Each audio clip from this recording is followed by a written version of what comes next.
রাস্তার দুধারে কি সুন্দর ফুলগুলি লাগানো আছে, খুব ভালো লাগে দেখতে। তারপর সেখান থেকে আমি চলে যাই ফরেস্টের ভেতরে।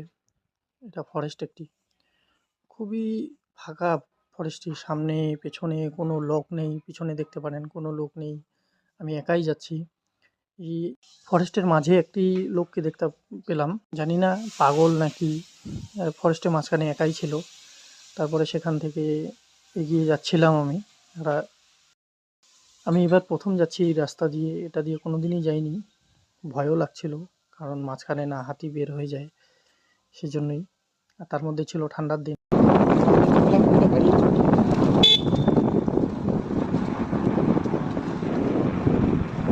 হচ্ছে নেওড়া নদী। তারপর সেই নেওড়া নদী পার করে আবার ফরেস্টে চলে আসি। তবে এই ফরেস্টটি সেরকম একটা ভয়ানক ছিল না। আমি এমনভাবে মাস্ক পরছিলাম, আমি নিজেকেই চিনতে পারছিলাম না, এরকমভাবে মাস্ক পরা ছিল আমার। এখানে এসে আমি কনফিউজ হয়ে কোনটা রাস্তা হয় আমি তো বুঝতে পারছি না।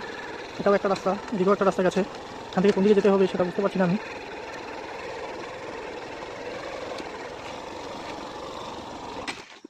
যেটা হচ্ছে মেন কথা, এখানে কোনো লোক নেই, এই রাস্তা দিয়ে আমি আসলাম। এখন এদিকে যেতে হবে নাকি এদিকে যেতে হবে, সেখানে নেটওয়ার্ক পাচ্ছি না, একদম রোডে একা আমি। কিন্তু কোন দিকে যাব ডিসাইড করতে পারছি না। লোকেশন অন করলাম তো লোকেশন নেট চলছে না বলে শো করছে না। তারপর সেখান থেকে আইডিয়া করে বাঁ দিকে রাস্তাটা নিয়ে বের হয়ে গেলাম, কারণ ওই রাস্তাটা একটু ভাঙা ভাঙা ছিল, তাই ওদিকে যাইনি। তারপর এদিকে এসে দেখি না ওই রাস্তাটাই হয়তো জঙ্গলের দিকেই যাচ্ছিল, বারবার ওদিকে তাকাচ্ছিলাম, দেখি জঙ্গলই দেখা যাচ্ছিল। চলে আসলাম এখান থেকে, ভিউটা খুবই ভালো লাগছে। এদিকে নিচ দিয়ে আসলাম, এখন মনে হয় ঠিকই রাস্তা ধরেছি, কারণ যদি ওইদিকে যেতাম এটাই মনে হচ্ছে রাস্তা হবে, ওই রাস্তা ধরলে আমি হয়তো কোনো জঙ্গলে চলে যেতাম। তো দেখুন উপর থেকে কত সুন্দর লাগছে।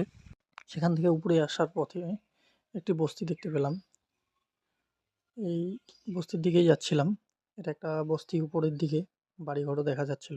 তখন থেকে চালিয়ে যাচ্ছি এই ঘুরতে রাস্তায়, এখনো পর্যন্ত পৌঁছাইলাম না গরুবাথান বাজার। দাদাকে জিজ্ঞেস করলাম তো বললো এটাই গরুবাথান, এটা তো হয়তো উপরে আছে, এর থেকে নিচে হবে বাজারটা, বাজার নিচে আছে। এখান থেকে যেতে হবে আরও, জানি না কত কিলোমিটার আছে, মনে হয় 4-5 কিলোমিটার আছে। আবার এতটা যে ঘুরে আসতে হবে আমি আগে ভাবিনি, নাহলে আমি আমাদের ওই মালবাজার হয়ে আসতাম, খুবই ভালো হতো। ওই রাস্তাও খুব, তখন শুধু উপরে আসতেছিলাম, এখন শুধু নিচে যাচ্ছি, জানি না আর কত দূরে আছে। সবাইকে চাপে জিজ্ঞেস করি, সবাই একই কথা বলে, সিধা যাইয়ে সিধা যাইয়ে। তারপর ফাইনালি পৌঁছে গেলাম, এটাই হচ্ছে গরুবাথান। এখানে